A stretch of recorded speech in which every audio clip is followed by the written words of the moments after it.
Anong mensahe ang kailangang marinig ng mga Taurus mula sa October 27 to November 2, 2024? Pwedeng nangyayari na to o mangyayari pa lang. Kung hindi man para sa inyo, itong magiging reading, di baka para sa someone na malapit sa inyo, sa someone na kakilala nyo mismo.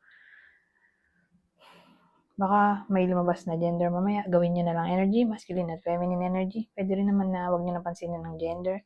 Hindi ko masasabi kung anong magiging reading, kung positive ba o negative. Depende sa kung anong mag-pick up ng energy. Kung hindi man mag-resonate sa inyo to, edi adjust nyo na lang ang video, hanapin nyo to. Kung hindi pa rin, edi dito na ito ang last deck.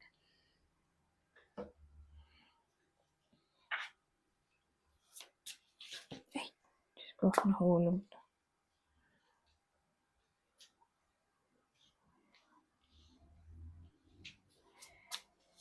Buti na salo ng legs ko, kundi basa.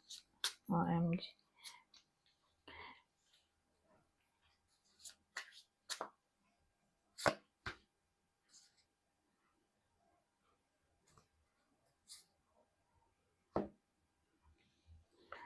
Ano to?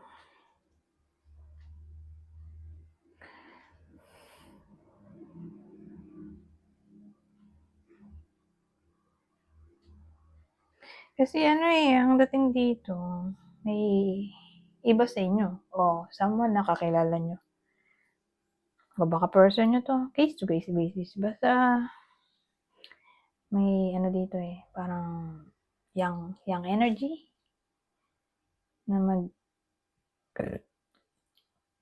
to try ng something new.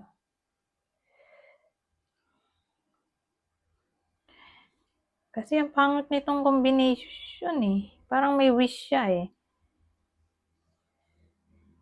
wish na gumawa ng kalokohan tong dalawa.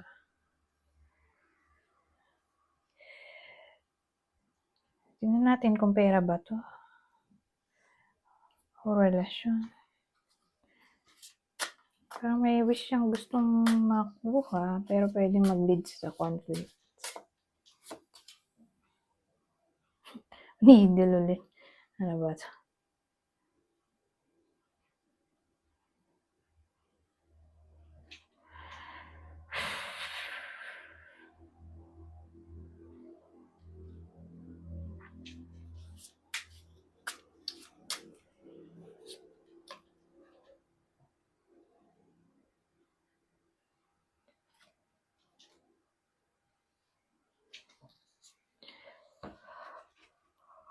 Ano to?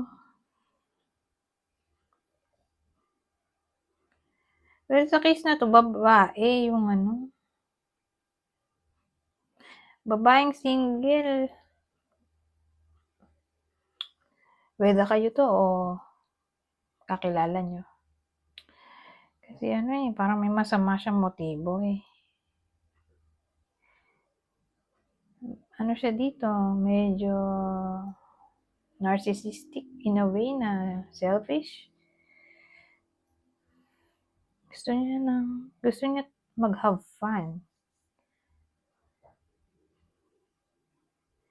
Kaya lang wala tayong makuha ang idea. Ano ba yung have fun na yan? Na parang delikado. Ano ba yun? Magnakaw ng pera? O makagaw ng partner? My God. Ito, presence.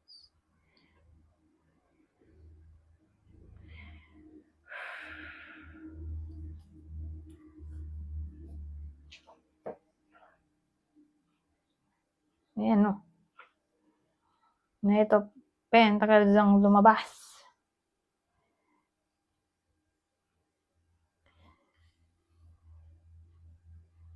Parang may gusto siyang gawing kalokohan sa workplace. Siguro gusto niya mangupit. OMG.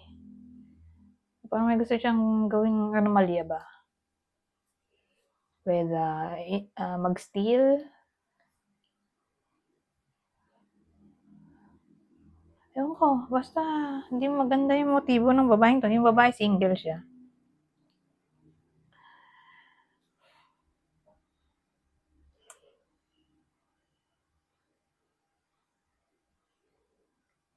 Ganun parang stealing yung kinahantungan nito. Hindi pa nga siya nahuhuli. Hindi ko rin masasabi kung mahuhuli na ba siya ngayong week.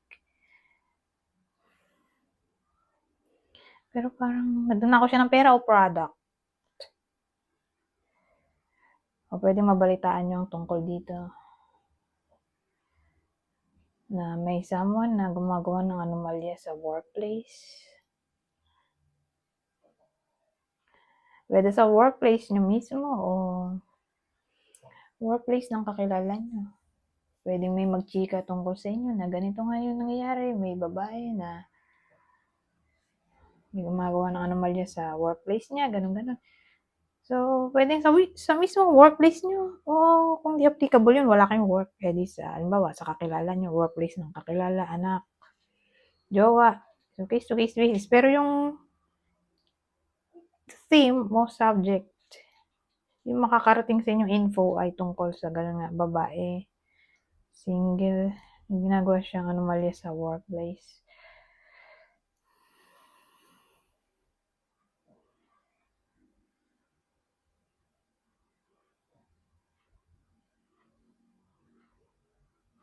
Oh, anyway,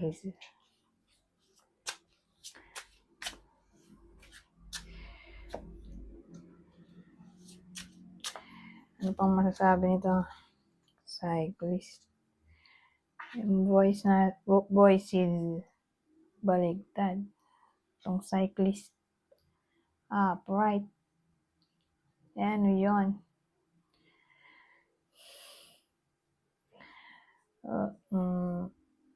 Mga bado. Well, ang dating sa akin, sa week na to, hindi nyo papansinin ang mga haters nyo. Hindi kayo magpapa-apekto sa mga sabi-sabi o chismis na masasagap nyo.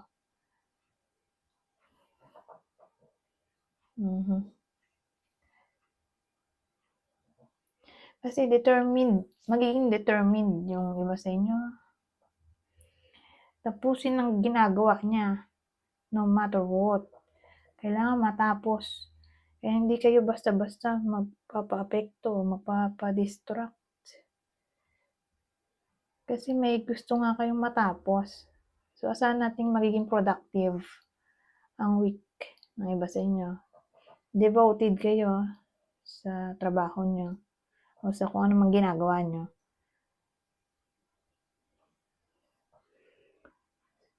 Ganun. May tatapusin kayo. Problema siguro. O task. Depende. Basta ang mahalaga. Matapos ang kailangang tapusin. Ayusin ang dapat ayusin. Solusyonan ang dapat solusyonan. Ganun. So, ito na ang huling deck. Isang card lang. Love. The answer that you're seeking is love. Wow. Love daw ang sagot. Sa tanong ng iba sa inyo. O, ewan ko. Depende.